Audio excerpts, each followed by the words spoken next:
What's up, everybody? ArrgThePirate here, and today we're gonna play a little Swagni in the mid lane. Now, I absolutely love this skin. This skin's absolutely awesome. The money flies out when you do your dash. Oh, this is great. But I'm gonna do something a little bit different, guys, because I built this guy wrong. The way I wanted to build him was a little bit different, and I ended up picking the Book of Thoth up real late. So I'm just gonna start using the deck builder, the God Builder, and showing you a screenshot of that. So, my starting items for Swagni will be Mage's Blessing, Aegis, Chalice of Healing, and Shoes.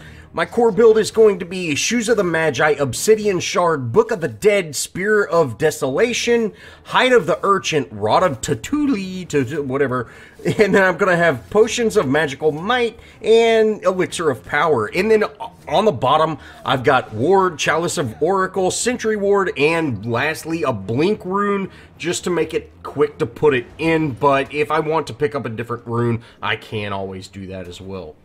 Let me know what y'all guys think of that. I went ahead and actually built it as well, so you can see my power and everything like that at level 20, so just to get an idea. But I did pick up Book of Thoth instead of Book of the Dead. I don't know what I was doing.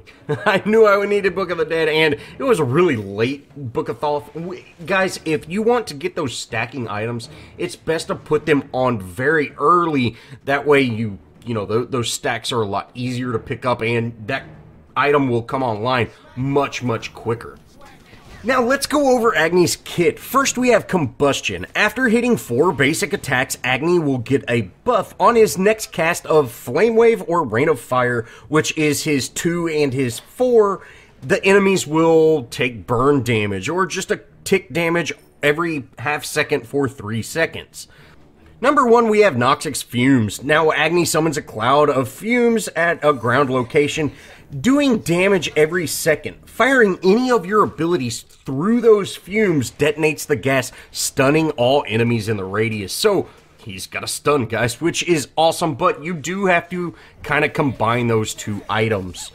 Next, we have Flame Wave. Now, this is your main source of damage, and, well, kind of, but this is your slow for fast cooldown damage, and Agni summons a wave of fire in front of him that scorches all enemies in its path, and of course it ignites the fumes. Next up, we have number 3, Path of Flames. Now this is your escape, and it also sets enemies on fire for 2 seconds, and they take tick damage every half second. So, you know, hey, it's a great escape that also damages, and it can ignite the fumes as well.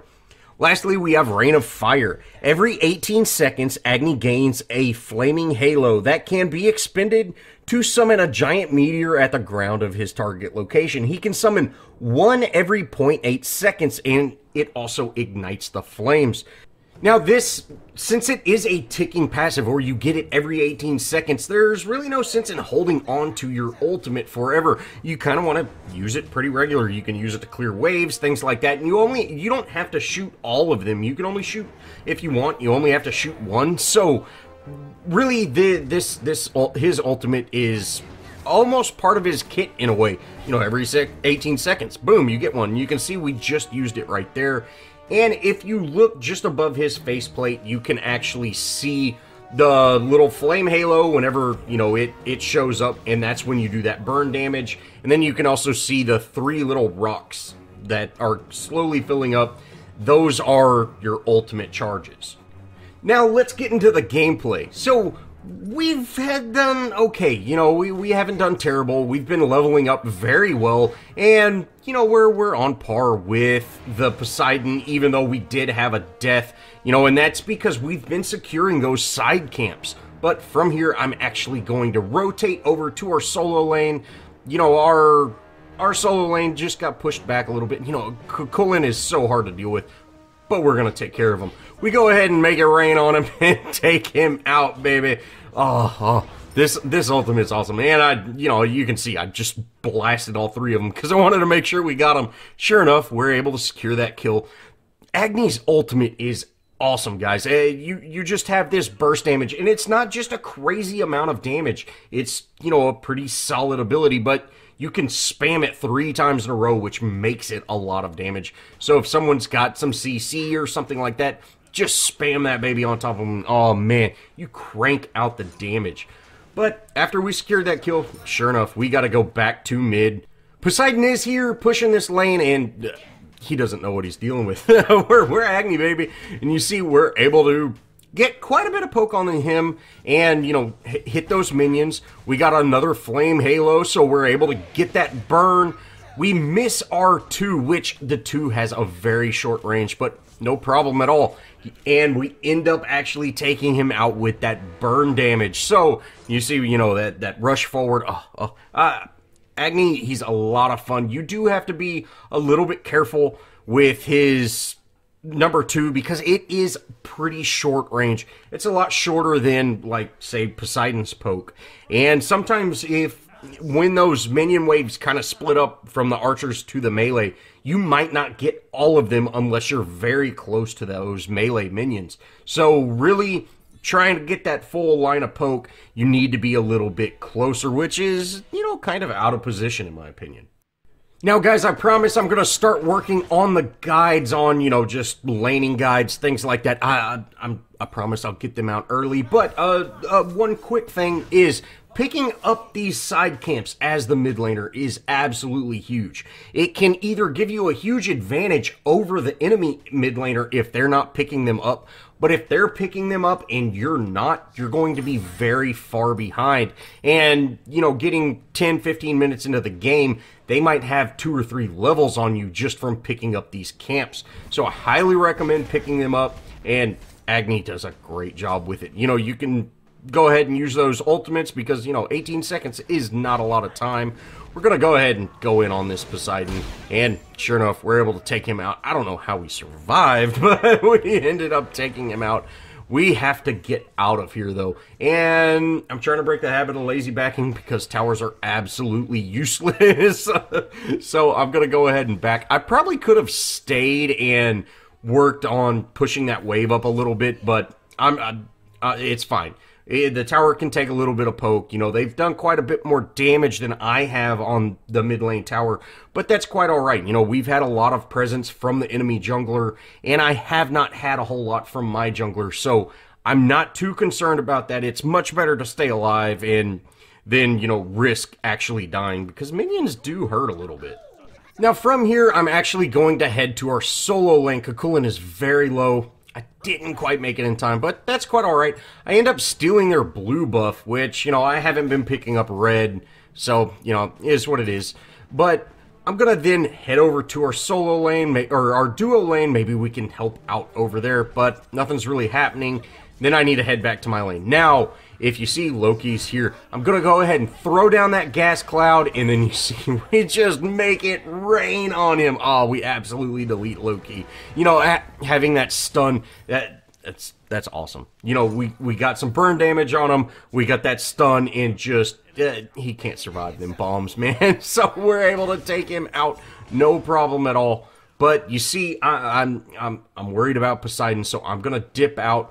And our jungler did make it to mid lane, but you know, I just want to dip out. I want to play it safe. We get a couple of good solid hits on Poseidon. You see, we're starting to hurt, guys. We're starting to really crank out some damage, and you know, we're gonna continue to play it safe. I end up heading over to this side camp just to see if it's there, and then I'm gonna poke around and see where Poseidon is, but he's gone. So we're just gonna clean this lane up and, you know, just try to get poke damage on Poseidon as much as we can and continue to clean up those side camps. You know, every time you pick up those side camps, you're at an advantage. If you miss, you know, entire wave taking them out, it's not worth it. But, you know, one minion for both those for both those harpies is definitely worth it. Now, we do get into a slight engagement with their the dragon guy, and I guess he was not expecting our damage, but we cranked it out. And then Hades shows up, which I didn't even know they had a Hades at this point. Loki comes in and ends up getting that kill. I took that bleed damage from him. Feels bad, man, but, you know, hey, we we were definitely out of position there. We should not have been pushed up like that, but that's quite all right. You know, that's happened. And you see, this is where I make the mistake of, you know, I'm building that book, and instead I pick up Book of Thoth here in a minute instead of picking up Book of the Dead. Now, unfortunately, after I went down, they end up taking down my tower, and feels bad, man. You know, our team wants to surrender, but, you know, guys, if you lose a tower, get a death, it's really not that big of a deal. You can still turn that match around, and, you know, hey, you know, that's not a problem. We end up blinking across that wall and end up in this tower, which, guys, if you didn't know, you can blink through walls. You just have to get pretty close to them. We're able to head over. You know, Loki shows up, and we're going to make it rain on him. We end up going down, trying to save this tower. You know, we definitely should have got out. That was trying to defend that tower. You know, it is a tier 2. I definitely wanted to defend. I went ahead and told my jungler, like, hey, you know, can you kind of head over to the lanes that need help? You know, we haven't seen a whole lot of jungle presence so far. She's been spending a lot of time in the jungle. So really, you know, as the jungler, you can't have to be that handyman. You have to go play those roles when someone dies, something like that. You know, you have to defend those positions. Now, from here, we're going to head to mid lane, and, you know, we've got some pretty big team presence, so maybe we can make something happen. Our tank goes and heads over to take out that side camp, and me and the ADC and our warrior are here in mid. I'm going to get some poke onto that Poseidon, and, Loki shows up and deletes our carry, which, feels bad, but, you know, is what it is. We're going to try to get some poke onto everybody, and I end up dashing across. That Kakulan is just walking through my flames, so, you know, that works for me. But we got to get out. We are in a bad position now, and, you know, my team ends up all rotating, but this is a tricky fight. We have to be careful, and I do have that noxious fumes down.